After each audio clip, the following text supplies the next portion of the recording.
Hey guys, welcome back. If you're new here, my name's Megan.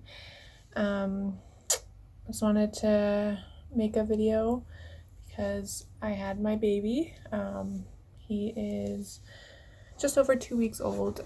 I had him on Saturday, May 4th at 8:37 a.m. So I just wanted to share kind of like my birth story, labor and birth story with you. It was kind of long, and hopefully the video is not too long. If it is, I'll try and like edit some of the rambling out. But yeah, so we're just starting to kind of like get settled. My hubby went back to work this week, and my mom was here with me. Or my hubby went to back to work last week, and my mom was with me last week as well. So we've had a lot of help. Like my mother-in-law was here as well the week before, and so we did have a lot of help, which is awesome because the first couple weeks were pretty hard, just exhausting, and I ended up having to have a C-section, which I will tell you in my story why. So my first couple weeks of recovery were quite hard, but anyways, so I went into labor on the Thursday before my due date. So that would have been the 2nd. Yeah. So I had a doctor's appointment, like just like the weekly checkup or whatever. And I actually went to that, and not realizing that my water had broke, didn't say anything, didn't actually realize that my water had broke. It was kind of dumb of me, but yeah, so like I went to go to the doctor's, and I just thought I was like sweating a lot, I guess. I don't know. TMI, I guess, but whatever. I just went home, got changed, and then my hubby and I went to get our photos done. Like we wanted photos, our maternity photos done just before we had baby. So we went and did that, and then we went to go get food, and it was like I went to the washroom and I was soaked, and I was like, okay, so like obviously this is my water. So we got our food, and I actually didn't even eat my food. Hubby ate his food, I think. Actually, no, we left our food. Oh yeah, we went to the hospital, or we got our food and then we didn't eat it. We went to the hospital and they did some tests, and they were like, yeah, your water ruptured, but we're not going to keep you because you're only like, I don't even remember. I don't even think I was really dilated. I was like 2 centimeters or something like that. So they were like, okay, well, go home, and if the pain gets worse, or they're like 411, then come back in, and if not, then come back in at 8 tomorrow morning because, oh god, what is going on? Sorry. Because my water had ruptured, so they were definitely going to do something if my contractions weren't coming along. So we went home. I actually went to our friend's house and we watched a show, and she braided my hair, and because I wanted my hair braided so it was out of the way during labor. So we did that, and that's hubby ate his food finally. I left my food there because obviously I wasn't feeling very hungry. So after that we went home, and it was about, I think, 10 o'clock at night at this point. And so I went home and I tried to lay down, but I couldn't, so I jumped in the shower and had hubby just like run water over my back while I like rocked back and forth, and everything was good until I ran out of hot water. So I had to get out of the shower, and I tried laying down, but every time I laid down I would get another contraction. So I'd have a contraction, I'd work through it, and then try and sit or lay down, and it would just instantly have another one. So I stood all night until 5 in the morning. We went back to the hospital because I wasn't getting any rest. So we went to the hospital, and they were like, okay, like you're not really like progressed. But they gave me a shot of morphine, and because I live so far away from the hospital, they admitted me. So that was really nice. So I was able to stay there without worrying about going home and then coming back. And because of the timing, it would have been horrible coming back because it would have been rush hour, everyone going to work. So they kept us there, they admitted us, and we got into a room and I was able to relax. So that was really nice. So we relaxed for a few hours and had a shower and stuff there. So that was really nice. But the morphine actually stopped my contractions, which was really shitty. But it was nice because I actually got some rest. But yeah, so I can't remember exactly how long I didn't have any contractions for, but it was quite a few hours.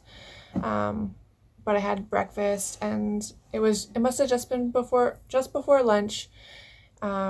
They started me on oxytocin because I wasn't having any contractions, and because my water had ruptured, they had to speed along the process. So they started me on oxytocin around, I think it was 11:30, because I wasn't able to have lunch because of being on oxytocin. I'm not allowed to have anything except clear fluids.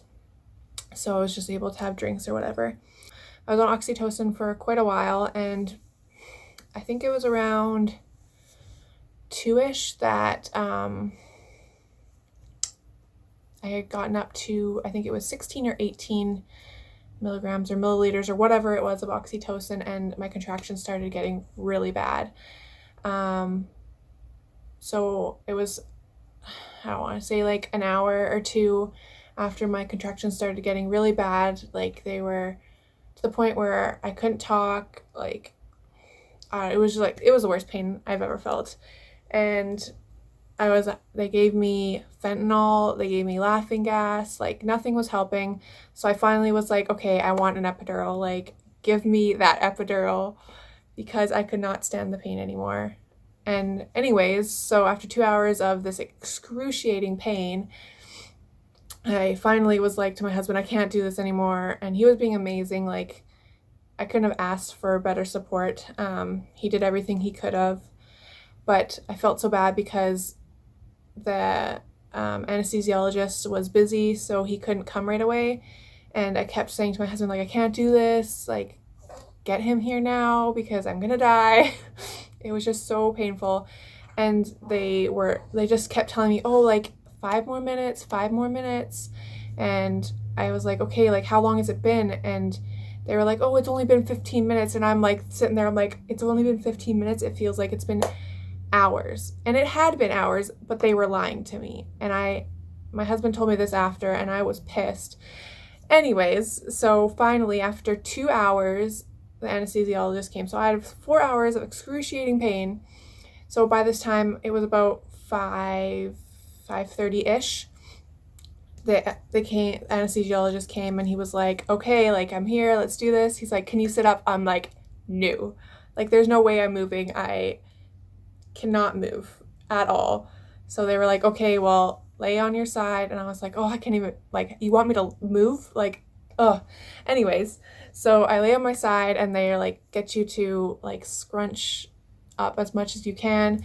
And between contractions, you have to stay as still as possible. So me, terrified of epidurals, I'm like holding onto my husband's hand, holding onto the bed rail. I'm like, don't move or else you'll be paralyzed. So anyways, my biggest fear, and then I barely even felt anything. It was like a cold, like they wipe it, so it's like sterile, and it's like super cold, and then they actually kind of, I think, give you like a numbing shot first, and then do the epidural. And honestly, I didn't really feel anything. Like a shot in your arm hurt more, in my opinion. Maybe it was just because I was in so much pain and just the relief of everything. So after he gave it, I'm like, how long does it take to like come in effect? He's like 15 minutes, maybe like 4 contractions. And I was like, oh gosh, I have to do more of this. Anyways, so I didn't really feel like that long. And finally I was able to just like relax, and I was like, holy crap. Like I said to my husband, I was like, that was the worst thing in my life. And he's like, yeah, me too. Like watching you go through that, I was like, yeah, like I'm so sorry. He's like, I just wanted you to get that epidural. And I was like, yeah, next time I'm getting the epidural right away if we ever have another kid. Anyways, so I was like, okay, now I have this epidural, I'm on oxytocin, like hopefully we'll have this baby soon. No. that didn't happen. So it's Friday and it's around 6 o'clock by the time I got the epidural and started working and stuff like that. And I was relaxed or whatever. So then my mom and her boyfriend came to visit us and I was relaxed. So that was nice. And I was like, okay, me, my husband, my mom, and my nurse were all like, yeah, we're gonna have this baby tonight. Like, I was so excited. Like, I just wanted to have this baby before May 4th because I didn't want to have him on May 4th. Anyways, I was like, yeah, we're all like, you're gonna have him before 12 because like that's 6 hours. Nope. Yeah, I don't know, like I was still having contractions. I obviously just couldn't feel them, so I was nice and relaxed, and I actually got to visit and talk, and then I got to relax. So around, I don't know, 10 or 11, I tried to sleep. I slept for like on and off all night, just like, what's going on? Like, is my baby okay? Am I okay? I was just super concerned because I couldn't feel the contractions and just everything, like all the stuff they gave me. I know they're not going to give it to me if it's not safe for my baby, but you know, still everything is just like, you just want to make sure your baby's okay. But anyways, so around 3 in the morning, they checked and saw to see how much I was dilated. Oh yeah, another thing, before I decided to get an epidural, I was like, how dilated am I? And they were like, I was only 6 centimeters dilated. I was like, are you kidding me? Like, I've only progressed 3 centimeters. Like, kill me now if this is like how it's gonna go. That's when I really like caved.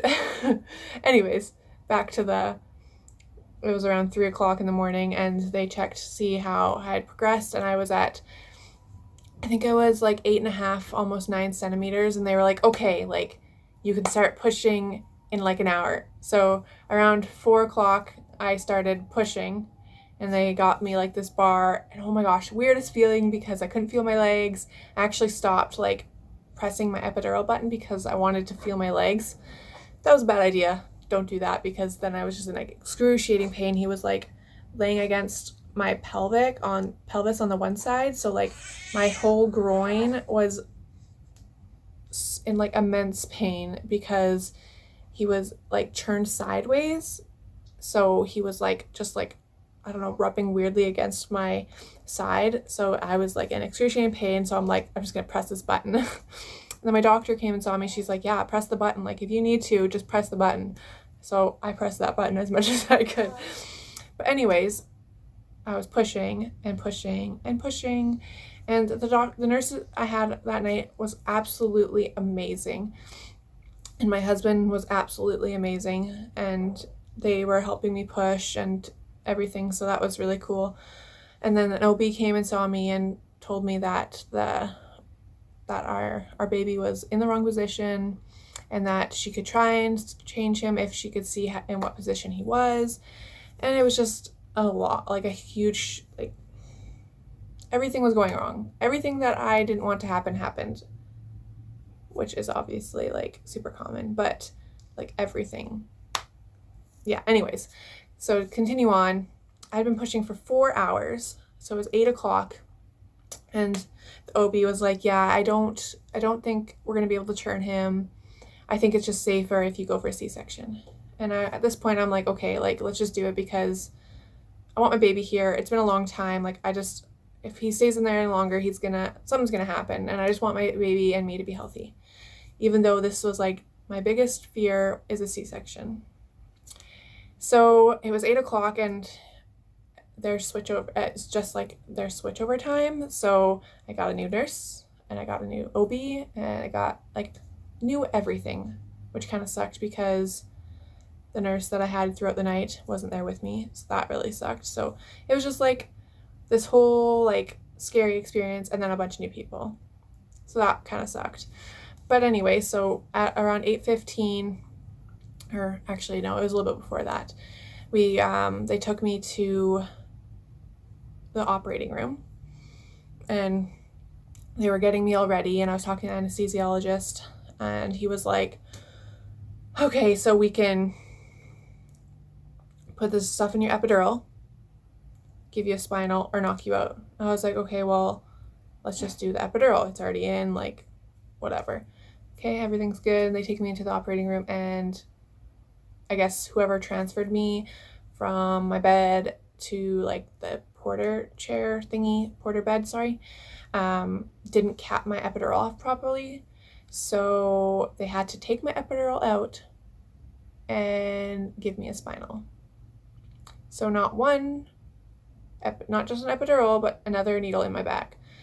And oh my gosh, it was the weirdest feeling. You're numb from just under your boobs down.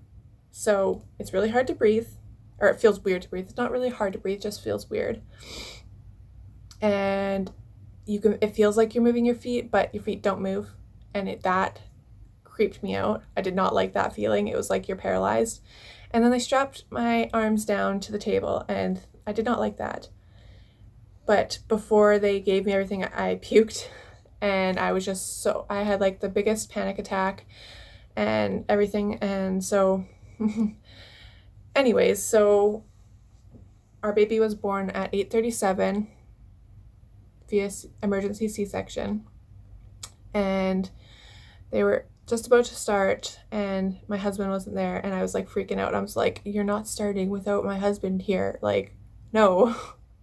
Anyways, so my husband walks in, and I didn't even recognize him because he had to have like his gown and his mask, or his hat and his mask and scrubs on. He walks up to me, I'm like, who is this guy?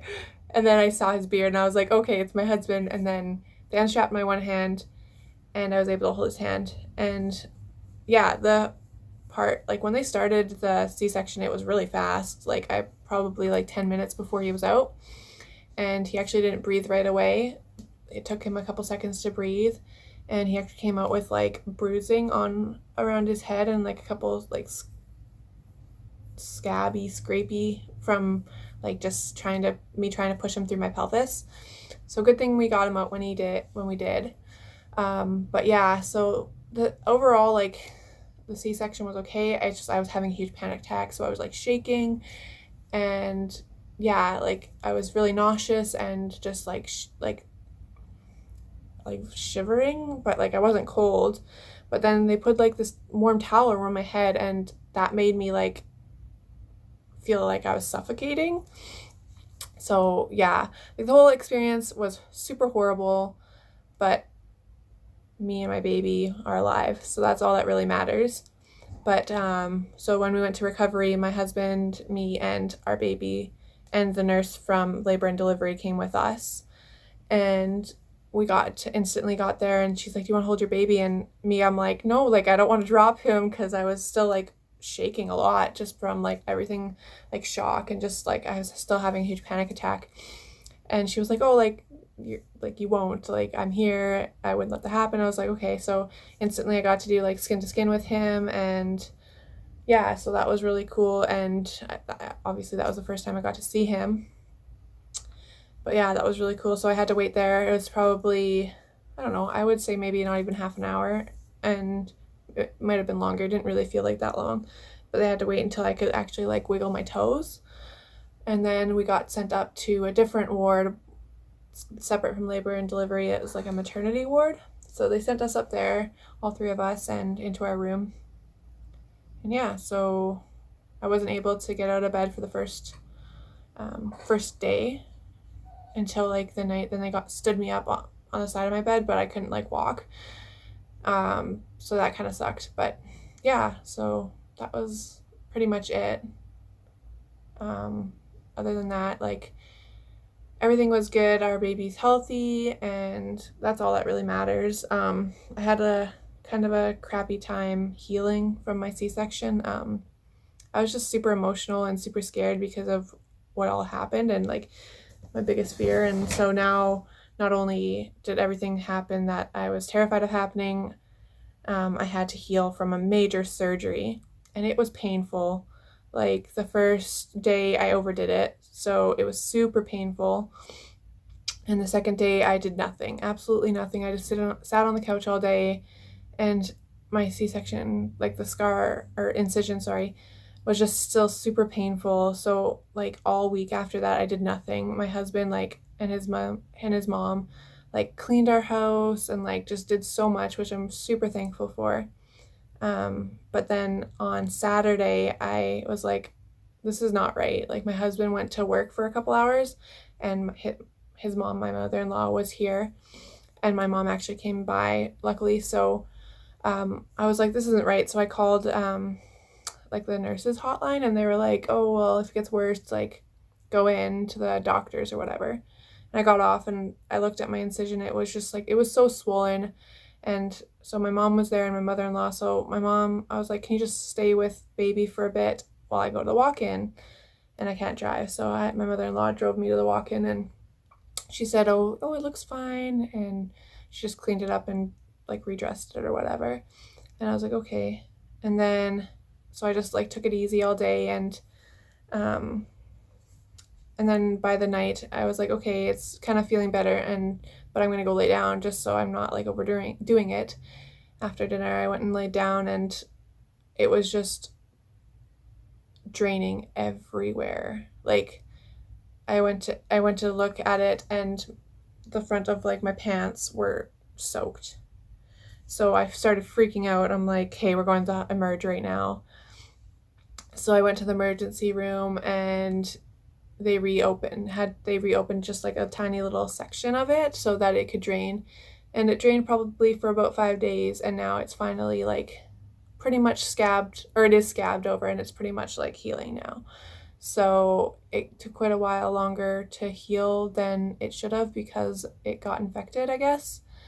But yeah, now I'm finally feeling better, and I'm able to like walk around my house, and we've gone a couple places, went for a walk, so that's really nice. And it's finally like thinking to myself, like, I'm in the clear, like it's finally getting better. So I just can't wait until like I'm finally cleared to like do stuff with baby, and like I can't carry him in his car seat or anything because it's too heavy. So I can't wait until I can do that and just like go places with him, and I don't know, experience mom life with him, I guess. But yeah, so that was my labor and delivery story. I might have missed some things. If you have any questions at all, please feel free to ask me. Obviously, like, this doesn't happen to everyone, so if you're like pregnant and scared of labor, like, don't be. This does not happen to everyone, and unfortunately I just had bad luck, and my body just wasn't cooperating, and my baby wasn't cooperating. So like, don't be scared. It wasn't honestly that bad. And if you are scared, like, feel free to message me or ask me any questions. Like, it's a scary thing, and you shouldn't have to go alone, and you shouldn't be scared. Like, it's an amazing thing. Like, I have a baby boy, and it is the most like miraculous thing ever. So don't be scared. If you are scared, like, there's lots of people out there that are willing to help you. And yeah, if you have any questions, leave them down below or message me. But yeah, if there's anything else you want me to, any other videos you want me to make or anything, leave them in the comments. And yeah, give this video a thumbs up and hit that subscribe button. And yeah, until next time, see you guys later. Thanks for watching.